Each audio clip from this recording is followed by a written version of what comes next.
Emma Carter wasn't the kind of journalist who chased ghosts. She wrote about politics, education, the occasional op-ed about the city's failing infrastructure.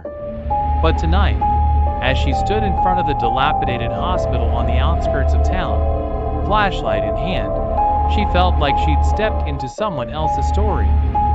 She had followed a trail of yellow documents, whispers on conspiracy forums, redacted government memos. It all pointed here. St. Mark's Asylum, shuttered since the early 70s. Behind its boarded windows, someone was still alive. A survivor. A man who hadn't slept in 50 years. The corridor inside smelled of mold and rust, walls peeling like old skin. Her footsteps echoed too loud in the silence. She passed broken beds, overturned wheelchairs, strange stains that might have been old blood or something worse. At the end of the hall was a single lit room. Inside sat a man in a straight-back chair, thin as a scarecrow, eyes wide and glassy, like glass marbles jammed into sockets too small to hold them. His skin was pale, stretched tight over his skull. Tubes ran from his arms into 4 bags filled with something thick and dark. He smiled when he saw her. "You're late," he rasped. His voice sounded like crumpled paper. Emma swallowed. "Are you Mr. Kovalenko?" He nodded, never blinking. "Last one left. They called us volunteers. We weren't. You know that, right?" She stepped closer, holding out the recorder. "The sleep experiment. It's real, isn't it?" Kovalenko chuckled, a dry, rattling sound. "They kept us awake. At first, it was just no sleep. Pills, lights, alarms. But then, they turned up the gas. Something they made in the labs. It wasn't just to stop sleep." Emma frowned. "What do you mean?" "It wasn't to stop us from sleeping. It was to keep something else out." She lowered the recorder. "What?" "They knew.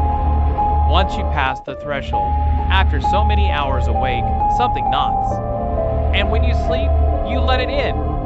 He leaned forward, chains clinking on his ankles. "I haven't slept in 50 years, Miss Carter. Because if I do..." His eyes darted past her, toward the shadows pooling in the corner of the room. "It comes back." The light in the room flickered. Emma turned, but saw nothing. Still, the air felt heavier, like a weight pressing on her chest. "They're waking up, you know," Kovalenko whispered. "The others, wherever they are, they can't stay awake anymore." He grabbed her wrist, ice-cold fingers digging into her skin.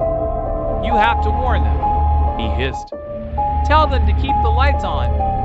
Stay awake. Once you hear the knocking." A loud rap, rap, rap came from the wall behind him. Emma froze. The knocking was slow, deliberate. 3 knocks. A pause. Then 3 more. Kovalenko's face twisted in terror. "Oh no! Oh no, no, no!" The lights blew out. In the darkness, something shifted. A shape unfolded from the shadows, long-limbed, head cocked unnaturally sideways, skin slick and black like wet paper. Kovalenko screamed. Emma backed away, fumbling for her flashlight. But as the beam flickered on, the chair was empty. The tubes were torn. Blood trailed across the floor. And written on the wall, smeared in something dark, were the words, "Don't fall asleep." The knocking started again, behind her.